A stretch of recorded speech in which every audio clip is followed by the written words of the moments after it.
ఈరోజైతే మజ్జిగ మిరపకాయలు ఊర మిరపకాయలు అంటారు. నేనైతే ఊర పెడుతున్నాను. మిరపకాయలు అయితే తీసుకొచ్చాను ఒక అర కేజీ. దాంట్లోకి మన కేజీ మిరపకాయలకి లీటర్ పాలతో తోడేసుకున్న పెరుగు 2 లీటర్ల నీళ్ళు అయితే సరిపోతాయి.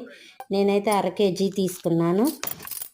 దాంట్లోకి లీటర్ నీళ్లు పోసేసి బాగా చిక్కగా మజ్జిగ చేసి 2 గిద్దలు ఉప్పు అయితే వేసి మొత్తము మిరపకాయలు ఘాట్లో పెట్టుకొని మజ్జిగ చేసుకొని ఉప్పు వేసుకొని కలుపుకొని దాంట్లో ఇవి వేసేసాను.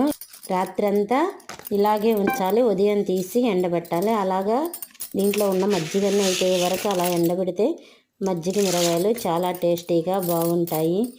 కొన్ని ఖర్చు తక్కువలో మనకి అందుబాటులో ఉన్నాయి. కొంచెం కష్టమైనా సరే టైం కేటాయించి చేసుకుంటే మిడిల్ క్లాస్ వాళ్ళు మధ్యతరగతి వాళ్ళు రుచికరమైనవి తినొచ్చు, ఖర్చు తగ్గించుకోవచ్చు. ఏమంటారు ఫ్రెండ్స్? మజ్జిగ మిరపకాయలు అంటే ఎంతమందికి ఇష్టమో కామెంట్ చేయండి.